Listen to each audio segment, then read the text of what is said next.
Hey everybody, it is day 26 of 31 and 31, and I am looking at today.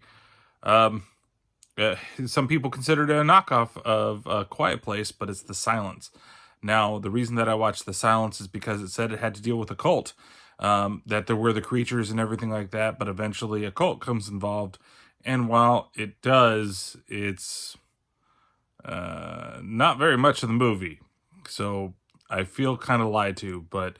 And even then, I don't know if I'd call them a cult. Like, what they're into and what they're trying to accomplish is not necessarily very cultish.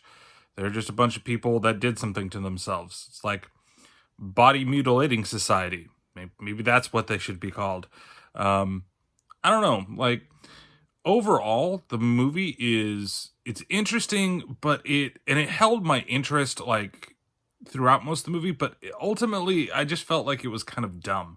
And even the director or the writer of the book himself thought he was either the director or the writer of the book, or maybe even the movie, said they felt like it was more like one of those mock-you blockbusters that are out there, like The Asylum does, where it's instead of snakes on a plane, it's snakes on a train.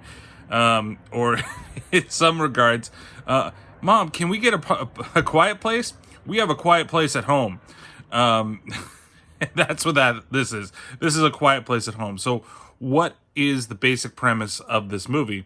Well, some scientists, and this happens right at the beginning of the movie, they open a set of the Earth, and in it, there's a species of creature that they call the Vesps, because it's like Spanish for wasp for some reason.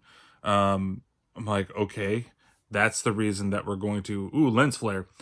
That's the reason why we're going to call them that. But basically, you have these vesps. They are attracted to only sound. They cannot see. And they kill people when they hear the sound. It's A Quiet Place. They were both filmed at about the same time, though this never got actual distribution into theaters. And it just was purchased basically by Netflix and put up on Netflix. So it does star Stanley Tucci. Which he does a pretty good performance for what the movie is. It's, it is what it is. I'm trying to avoid the sun here.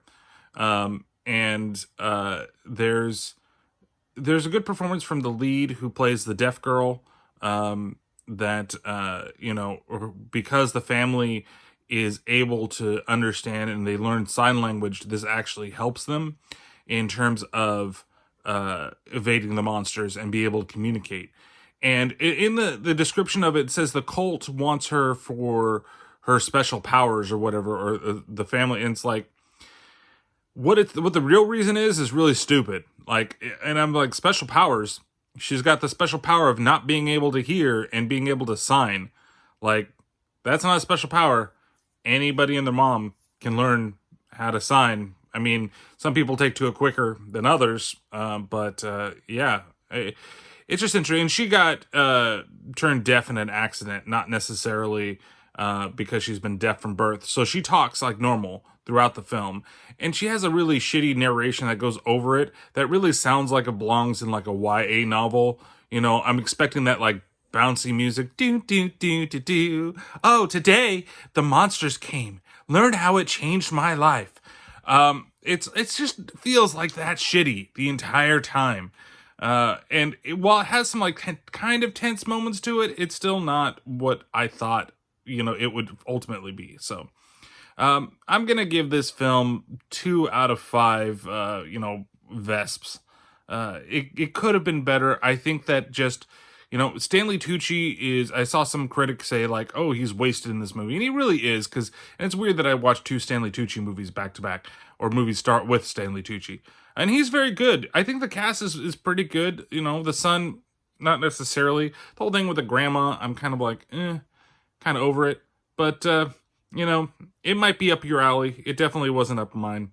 So thank you guys for watching very much for these 3131s. We're getting really close to the end of the whole thing. And, I hope you guys, the people that have been watching them, wherever you've been watching them, have been enjoying them. So thank you very much. We'll see you next time. Don't forget to check out the podcast on all your favorite podcasting platforms. And there should be like a playlist over here somewhere that will pop up if I remember to put the end cards on it. So thank you guys. See you later.